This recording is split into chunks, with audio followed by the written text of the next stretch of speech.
You're listening to PetLifeRadio.com. It's Oh Behave with Arden Moore, the show that teaches you how to have harmony in the household with your pets. Join Arden as she travels coast to coast to help millions better understand why cats and dogs do what they do. Get the latest scoop on famous faces, their perfectly pampered pets, and who's walking who in Rin Tin Tinseltown. From famous pet experts and best-selling authors to television and movie stars, you'll get the latest buzz from wagging tongues and tails. Garner great pet tips and have a doggone fur-flying fun time. So get ready for the pause and applause as we unleash your Oh Behave host, America's pet edutainer, Arden Moore. Welcome to the Oh Behave Show on Pet Life Radio. I'm your host, Arden Moore. Today's episode finds me in Chicago, the Windy City, home of the Bears, Deep Dish Pizza, and a remarkable group of people who have been providing homes to cats and helping the elderly for more than 30 years. The group is called Touched by an Animal, and the leader is a retired Catholic nun named Sister Marijon Binder. Now, I'm the featured speaker for this group's spring fundraiser, and I was there to speak on a timely topic, life lessons unleashed by PhDs, that's pretty happy dogs, and CEOs, that's cats extraordinaire. So come join me on this trip to Chicago and learn more about this meowvelous group. All of this and more, I just need you to sit and stay for a bit, and we'll be right back after we take this commercial break. Time for a pause. 4 furry ones, actually. Sit and stay. Oh Behave will be right back.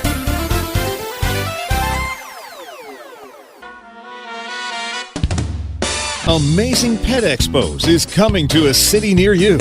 Admission is always free, and your pet is welcome. Shopping, adoptions, free nail trims, discounted shots and microchipping, agility, a pet costume contest, and much more. Plus, meet the guys from Animal Planet's hit TV series Tank and Pit Boss. Online at AmazingPetExpos.com. Bring your pets to the Pet Expo.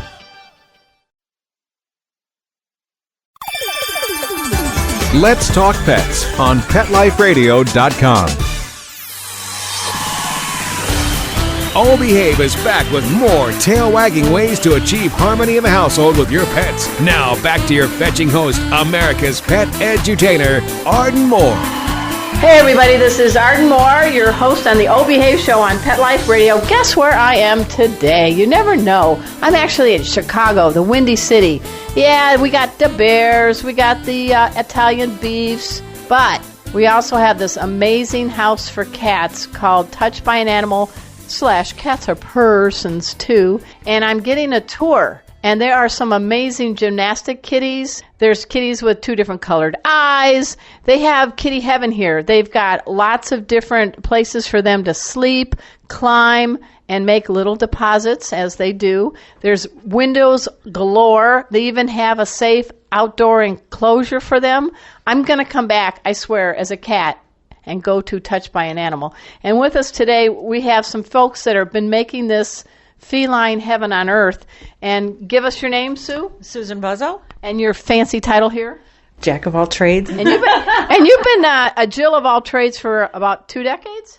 Yes. So what made you say, I want to be here, I want to make a difference? To help the animals and to help the elderly people that we help. So explain a little bit about how this group works, because there's cat rescues and then there's Touched by an Animal and Cats Are Persons too. Tell us about what sets this one apart.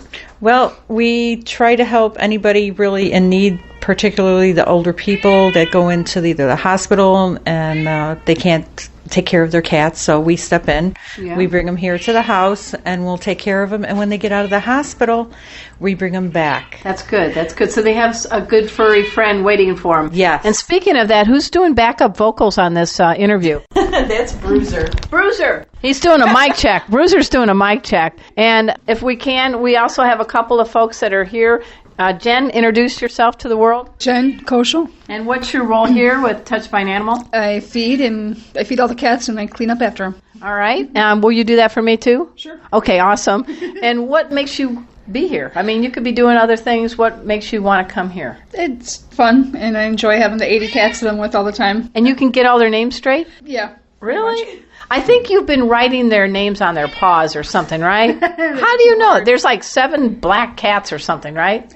Yeah, there's maybe a little more black cats. Okay, but you know every one of them. Pretty much, yeah. Oh, man, that's awesome.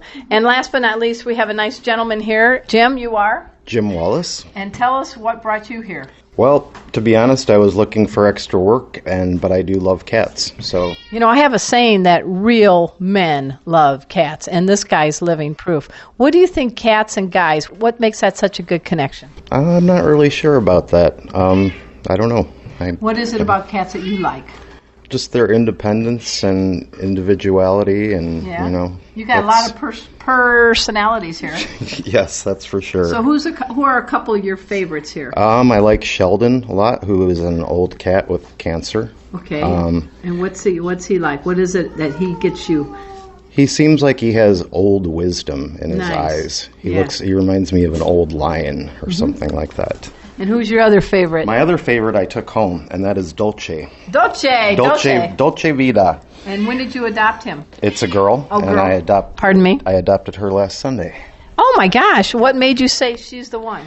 I think she chose me, actually. Yeah. And don't you think cats usually do that Yeah, more so than dogs? Definitely. Yeah. And how Definitely. is she settling in at your home? She is settled in absolutely perfectly. Does she have control of the remote control now on picking TV shows? Not yet. Is it on Animal Planet or Not Jackson's yet. My Cat No, Be Hell? no, not Okay. yet, All but- right. Give her time. Yeah, I'm sure she'll get there. I have all these other 4-leggers that want to be interviewed. In fact, there's one named Bogart. Can you, Sue, share the tale of what Bogart's special talent is? Well, actually, Jen could probably... Jen, we're having a little hissy fit. All right, guys, be nice. Jen, tell us about the talents of Bogart.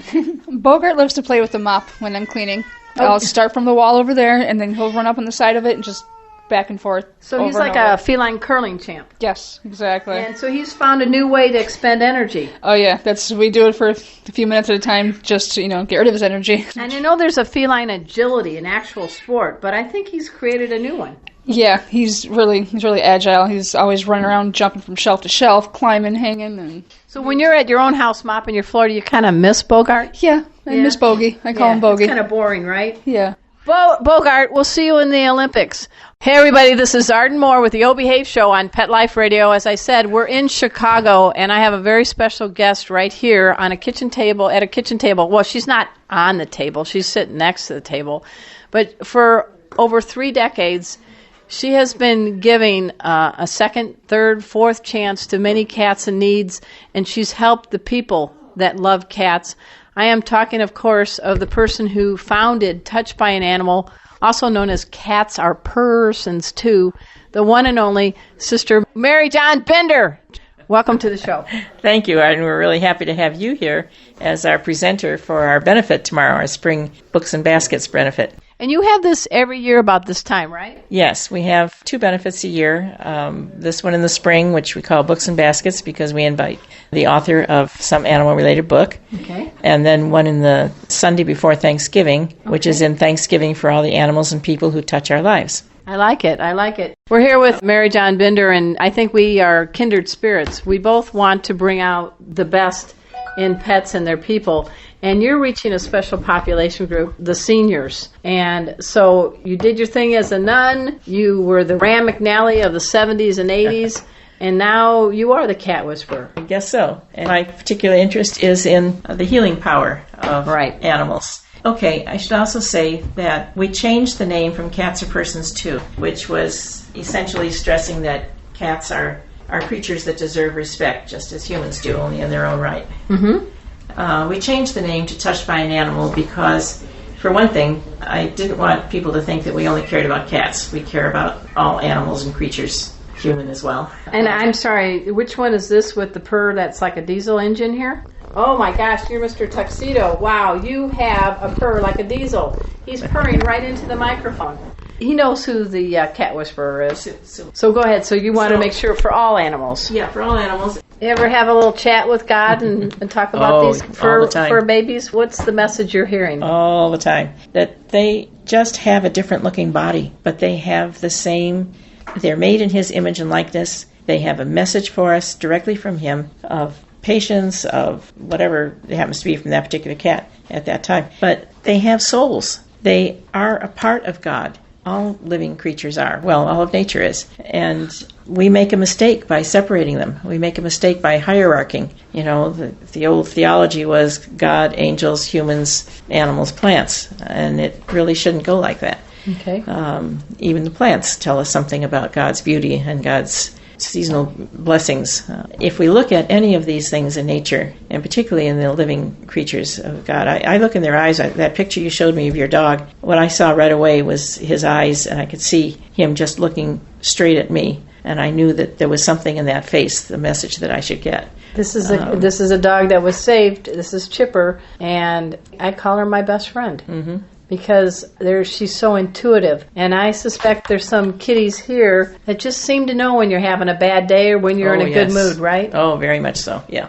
Mm-hmm. Very, very much so. The people that we help tell us the same thing. And speaking of the people that we help, what happened there is that, I started telling you about the name change. Right. So Eleanor used to love to watch the show Touched by an Angel. Oh, yeah. And so one night we were watching it, and she looked up at me real bright, and she said, you've been trying to think of a new name for Cats Are Persons too that shows that we care about all animals. She said, but they all send us messages from God, so why not call it Touched by an Animal? I said, that's a great idea. So we went through all the legal papers and changed the name. I never dropped Cats Are Persons too. My intention originally was to do so, because too many people knew us by that name. Right. So we just kind of go by either or at this point. It's a DBA or an AKA.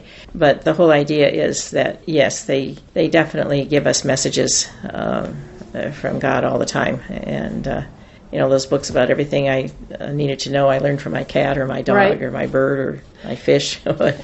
And you're helping people who also are in transition too. You have folks that may be elderly or temporarily needing some extra health care, and they get reunited with their pets. But there's some young people, you've screened them very carefully, but you've also cared for some people that are maybe moving from out of country coming here, and they love their cats, and they want to have a nice home for those cats. Right. And some of the cats that we have here, of the 70 or 80 cats that we have in the house right now, because that number differs daily, about a third of them are always ones that belong to someone else, so they're not for adoption. Okay. Another third are those that are too old or have some illness problem that nobody's going to want to adopt them. It's not that they're unadoptable, it's that people aren't going to want to adopt them. And the final third are ones that are young and healthy and able to be adopted, which we would love it if they would be, because it gives us room for the others. But of the ones that we're taking care of for other people, sometimes those people come over and become our volunteers. Nice. They come over and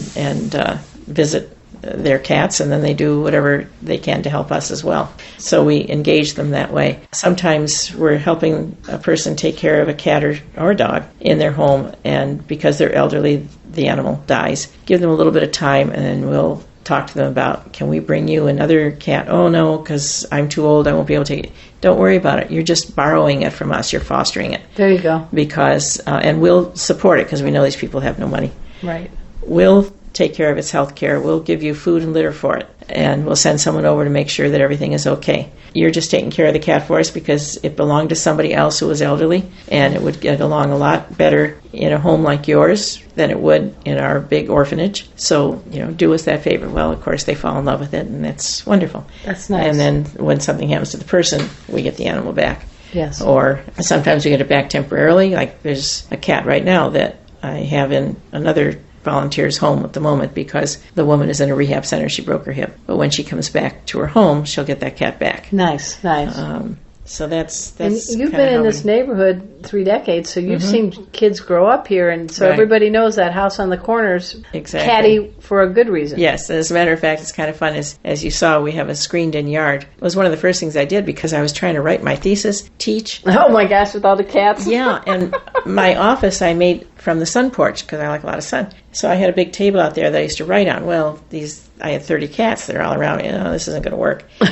So one of the first things that I did is screened in the backyard. The footprint of the backyard is as big as the footprint of the house. Right. And it goes up more than 8 feet. Yes, it does, 10, 12 feet. Yeah, it's got a pitch so that roof they can't to it. climb up. And it's triple screened with hardware cloth on the inside, bug cloth on the middle and hardware cloth on the outside. So my dad was an engineer. He'd be very impressed. Good. Marijon. And I invented all that. I didn't Really? read about it from anybody. I just thought this is the way it ought to be. Right. And at first I didn't have a floor on it because my thought was, hey, well, let a tree grow in here or bushes. Well, of course that doesn't work because the screens screens kept the sun out. Right. So then we put down the concrete floor, which is fine because now we can hose it down every day and keep it clean. And you have a double door entrance, so it's easy to prevent any feline Houdinis. Right. But then you created this little ramp that Tunnel. goes into your It's window. a screen tunnel from the window to the screen house. Nice. So they can run in and out all they want. And it's open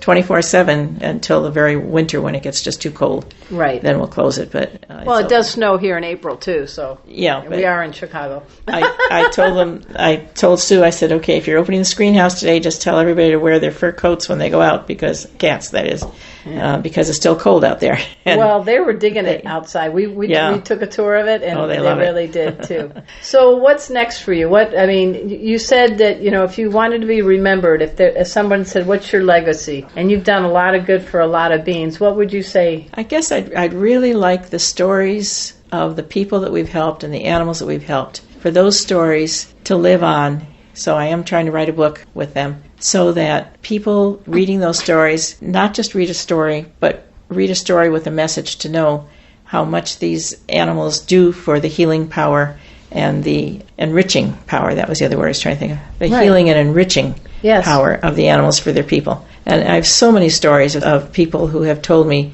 how they kept them alive for so long. They give them a reason to get up in the morning. Exactly. Because otherwise, they have to get up to feed the cat. Otherwise, why bother getting up at all? Paging Dr. Kitty. Paging Dr. Kitty. Exactly. You're wanted. You're wanted. Well, I'm in this house, guys. I've been here over an hour, listeners, and there's an occasional wow. But there isn't, seriously, you don't have a lot of hiss and tell here. No, and we almost never take a cat to a vet for a bite. Nice. I think maybe 3 times in my 30 years have we ever had a serious bite. Yeah. Wound. Well, do you of course, think that the cats come in and go, oh, this is the place. This is feline heaven. I think they on figured Earth. out. What happens when we take in a new cat, of course, I always say I feel bad for the cat. If it's been a loved cat in an individual home, suddenly coming to this big orphanage that never knew this many cats lived in the whole world, let alone they'd have to interact. So, of course, they're afraid.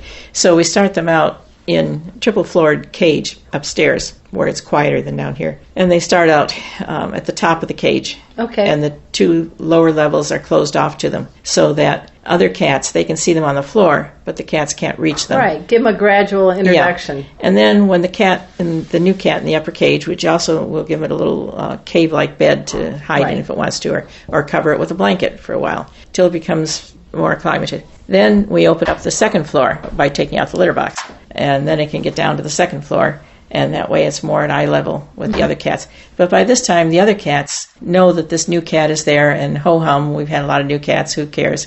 They don't really bother it. Well, I think it's good, too, because if some of the 1/3 that is out for adoption, you already have a built-in proof that these cats get along with other cats. Right. So if somebody wants to adopt another cat, there's a good chance that they'll be buddies. Yeah. And also, we invite dogs in periodically so that we can see which cats don't care about the dog or go up to the dog or run and hide. I should have brought Chipper. She loves all cats. Yeah. We also invite children so that they get used to all that. So anyway, the 3rd level is opened up so that the new cat can run from the floor all the way up to the 3rd cage. Nice. But it's still caged. Right. And the others, as I said, it finds out the others really don't care about it. They're not going to attack it. During this time, we have veterinary exams, of course, blood work and all that to make sure it's fine. And made sure it has no parasites or anything else to give our cats. So this whole process of acclimating them to our house takes 2 to 3 weeks. And then finally, we just open the bottom level, and it can come and go. That's good. And it does. It comes out, and then if it doesn't like another cat, it sees something, it runs back in, and that's its private place. Good. And it can hiss at another cat who wants to come in and keep it out. So then when we see that it's out more than it is in, we close up the cage and, hey, you're here. So it's a gradual process. That's nice. Not traumatic for them. If the cat is older, 14, 15, we try to get it into an individual home rather than have to acclimate here.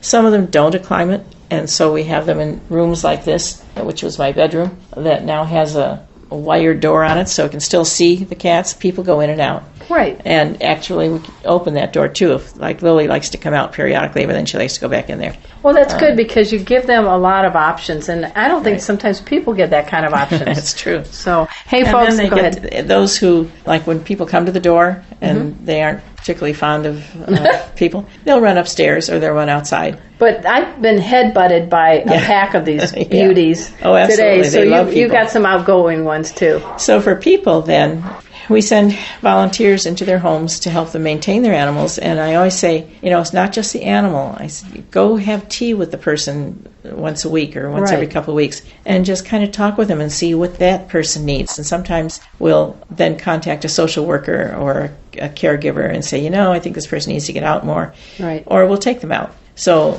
I used to, in fact, I have a minivan I used to have one, I don't now, that had a wheelchair lift because of Eleanor. Yeah. So I got them all to be volunteers at the Botanic Gardens when they built the enabling garden at the Botanic Gardens, which is a special place for people of disabilities. And so on every other Sunday, I would pack the minivan. I had one woman who was blind, a man who was deaf and also a little mentally on the edge, Eleanor, who was in a wheelchair and had strokes, heart attacks, and cancer, and a woman who had a balance problem. And so the five of us would go off to the Botanic Gardens every other Sunday. Nice. And they'd all have their little job to do in the enabling garden. So it got them out and gave us something else to do. So we try to do that. We try to help the person with whatever they might need, as well as the animal.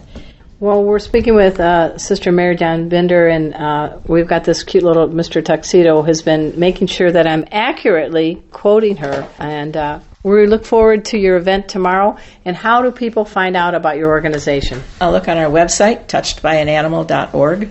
Of course, they can call 773-728-6336. I'm always the one that answers the phone, and I'll, interview or give information or whatever. So when it comes your time to go to heaven, what do you think God's going to say to you? Oh, Marijon? I don't know, but I'm sure hoping that, Marijon, you saw me in little beings that other people ignored and didn't see me in, or just saw as an animal and not as a reflection of me. I hope that's what. And you're going to have a lot of felines waiting for you. I hope it happens a long time from now, but what a great way to come through the gates of heaven. Yes. Yeah, there will be a lot of cats there to meet me, including the very first ones that I took in. Right. Who, each of whom has a story all its own, which I'd like to write in the book. This lady is an amazing woman, listeners, and so are all the staff and volunteers. I love being here inside Touched by an Animal. We're going to learn more after we take this quick commercial break, so sit and purr. We'll be right back. Time for a walk on the red carpet, of course. Oh Behave will be back in a flash right after these messages.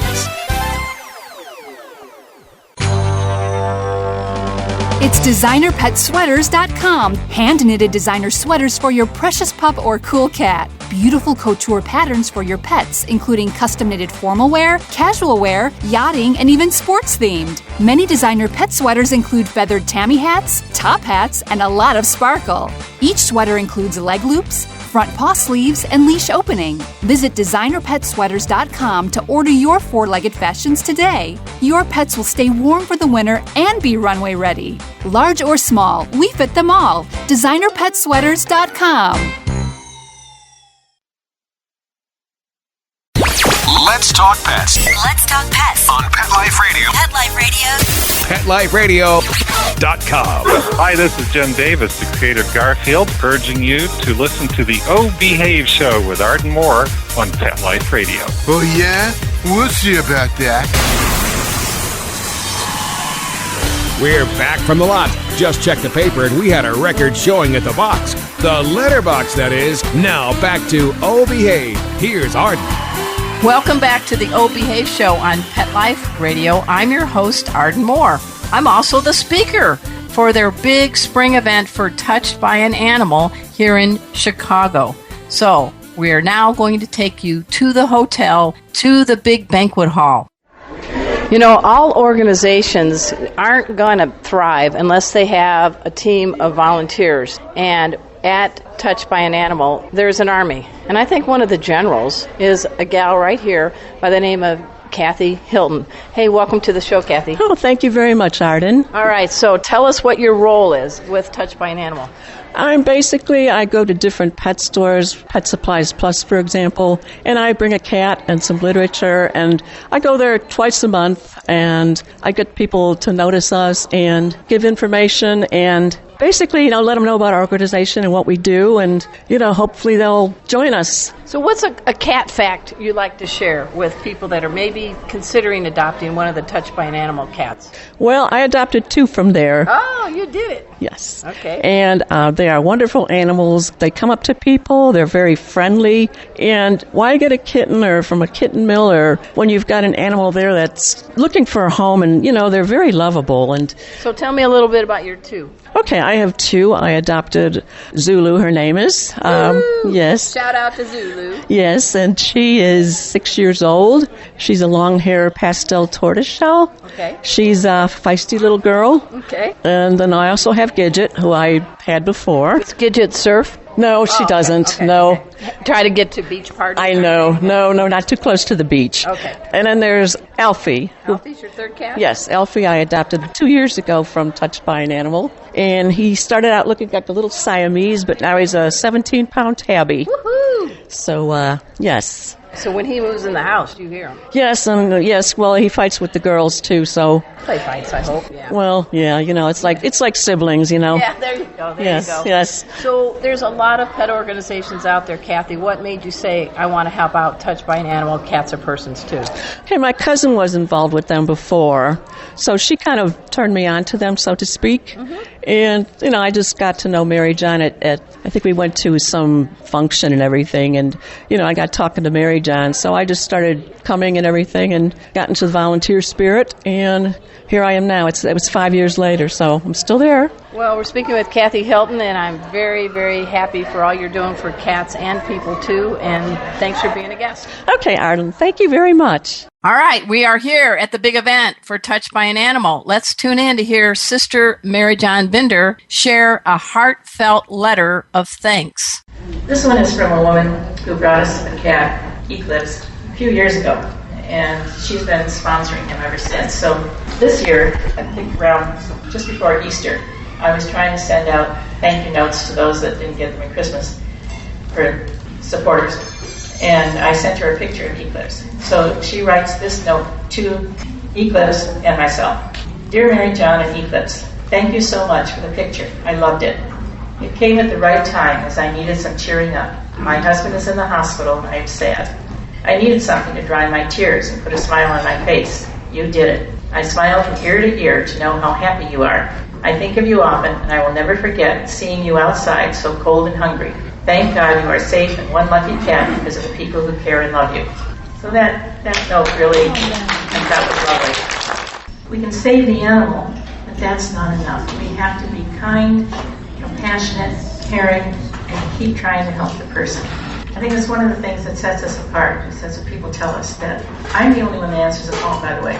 When you call 773-728-6336, I'm the only one who answers. So no matter how tired, no matter what kind of day it's been, no matter how challenges, I really try to realize that the person on the other end is calling because they love an animal, and therefore we need to help them with that. So, some of you are volunteers for other shelters. If you know other people who handle calls like this, benefit to be compassionate with the person as well as the animal. We're not just here to save animals. Well, that's it for our show from Chicago. I need to catch my plane and head home to Chipper, Cleo, and KC. At this time, I want to thank my special guest, Sister Marijon Binder, and the wonderful group at Touched by an Animal. Remember to check out this group, see how you can help them out. Go to touchedbyananimal.org. I also want to give a big salute to my awesome producer, Mark Winter. He makes this show happen each and every week.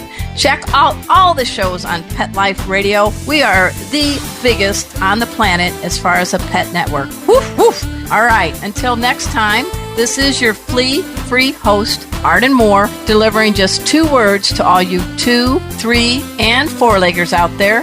Oh, behave. Coast to coast and around the world, it's Oh Behave with Arden Moore. Find out why cats and dogs do the things they do and get the latest buzz from wagging tongues and tails in Rin Tin Tinseltown. From famous pet experts and best-selling authors to television and movie stars, you'll get great tail-wagging pet tips and have a fur-flying fun time. All Behave with America's pet edutainer, Arden Moore. Every week on demand, only on PetLifeRadio.com.